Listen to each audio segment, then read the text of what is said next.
Hello and welcome with Cooking with Farmer Rick here at the farm at St. Joe's. This week's dish, braised eggplant. You know, I don't know about you, but this has been a long time coming for me. So I hope you're as excited as I am to be making another one of these videos. So let's just get right to it today. I'm going to be doing a braised eggplant dish, really based off of a favorite Indian dish of mine called Bangin' Bharta.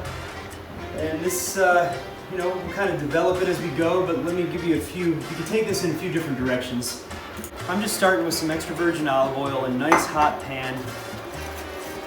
And in this bowl I already have some chopped onion, chopped celery, and chopped bell pepper, all of which are in your share this week, so please use it like this. This is known as the Trinity, the basis of a lot of good meals.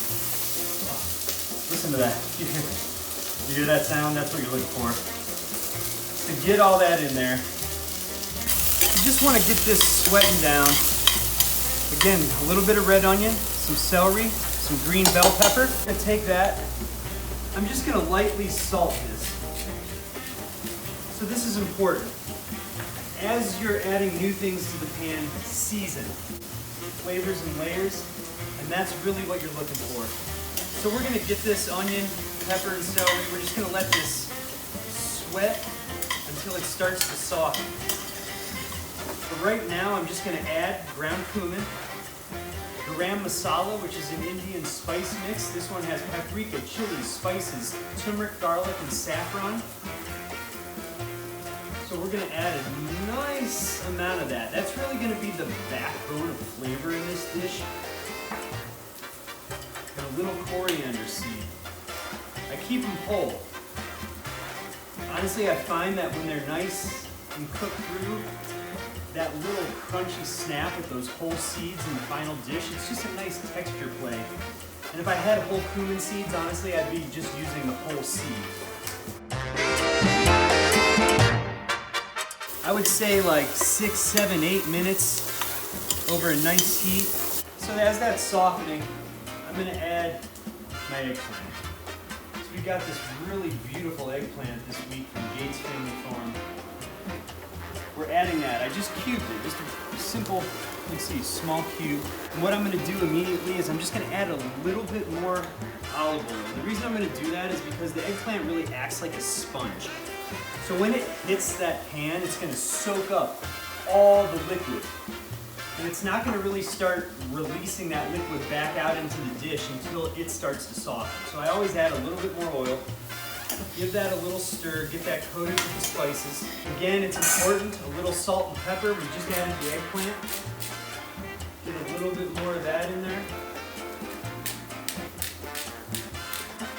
We're going to continue layering flavor. This is a little bit of smoked paprika. That just adds another little element, a little smoky substance in there. And I'm going to take the time right now to add just a little bit of crushed red chilies. You can add fresh jalapeno, any kind of hot pepper. Just mince it, add it now. So it really has time to blend. And we're going to let this go ahead and let the eggplant soften. This part's going to take a little bit longer.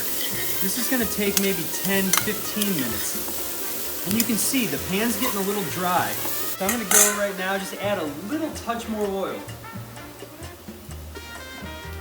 You don't want it to really dry out and you're going to end up burning your spices. Once that eggplant is soft, I've cubed up just a dice an heirloom tomato. This is a striped German, full of liquid.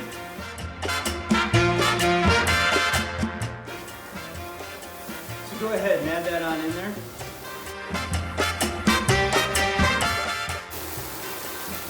Just like that. I've also got a minced garlic clove here. I'm going to go ahead and add that right now. The reason why I add the garlic now is I don't really want to add it at the beginning with the onion, celery, and pepper, because I don't want it to burn.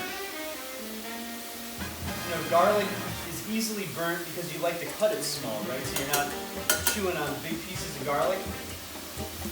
So I'd like to add that now. We're about 2/3 of the way through this dish. It's plenty of time for that garlic to cook through, but it's not going to burn because that tomato is going to start releasing its liquid now.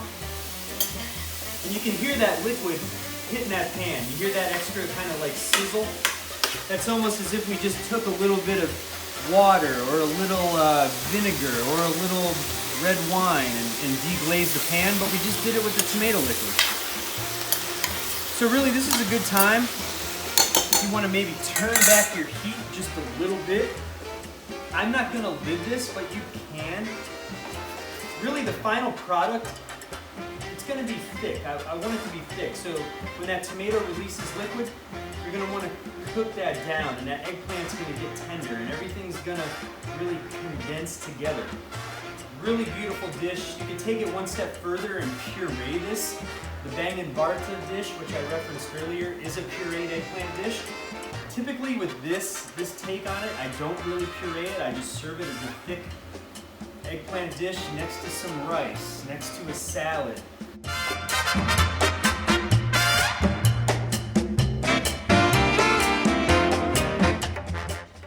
Really, it's a beautiful summer dish. I mean, it's, you know, bell pepper, eggplant, heirloom tomato, celery. What? You know, really, what more could you want?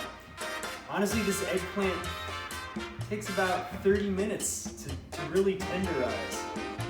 So make sure you wait. You know, it's a little bit of patience is required here.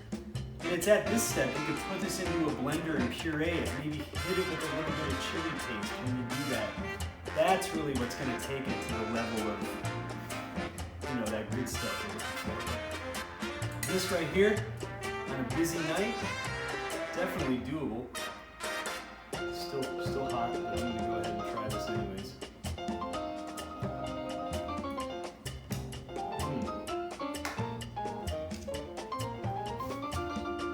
Honestly, everything's so good. Everything brings its own element. If you don't use these in coriander seed, that just pop right there with a lot of flavor. Right there with a lot of flavor. So there you have it, braised eggplant. Try it, please. See you.